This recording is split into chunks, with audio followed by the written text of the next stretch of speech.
inspire mon pays. Depuis plusieurs décennies, nous assistons dans le monde à une forte mutation des conditions de production, d'échange et d'interdépendance dans laquelle la République populaire de Chine joue un rôle prépondérant sous le leadership éclairé et efficace de ses autorités politiques.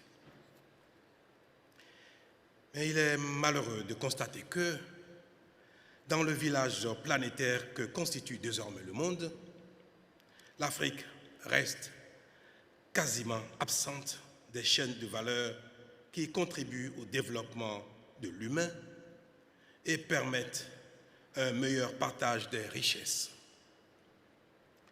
L'Afrique reste globalement et essentiellement exportatrice de matières premières brutes agricoles ou minières et ne participe pas suffisamment aux échanges commerciaux mondiaux, notamment en matière de services.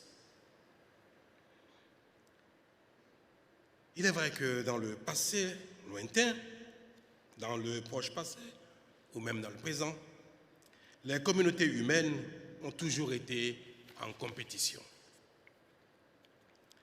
Mais le monde change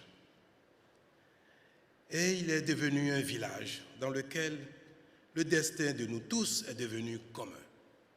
C'est pourquoi la coopération s'impose désormais à nous tous afin que le village commun soit vivable ensemble.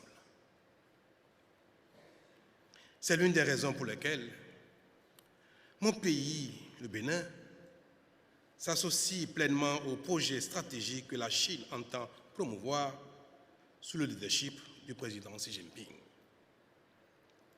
Mesdames et messieurs, la présente édition de la CIFTIS m'offre l'occasion de plaider pour un accroissement tangible de l'investissement productif dans les pays africains afin de leur permettre une meilleure intégration dans les chaînes de valeur au niveau mondial.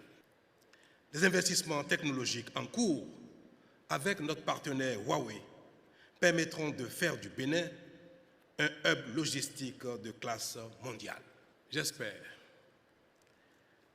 repartir de Chine demain avec quelques investisseurs chinois, car l'ambition du Bénin est de devenir un hub industriel de transformation des produits agricoles tels le cajou, le coton, le karité, l'ananas, le soja, de sorte que les services et le commerce qui les accompagnent puissent intégrer le Bénin un peu mieux dans les échanges internationaux.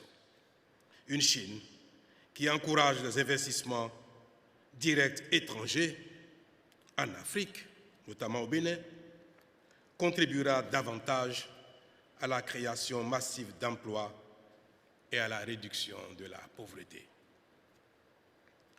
Cette évolution stratégique reflète notre aspiration à une collaboration Chine-Afrique qui non seulement élèvera nos nations, mais participera également à la visibilité de notre solidarité et de notre engagement à bâtir avec nos pays une communauté de destin.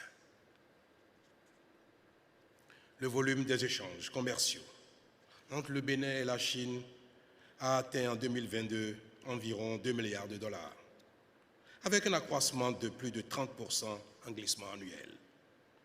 J'ai la conviction que grâce à ce changement de paradigme, nous parviendrons à doubler ce chiffre dans les 3 prochaines années et à mieux l'équilibrer.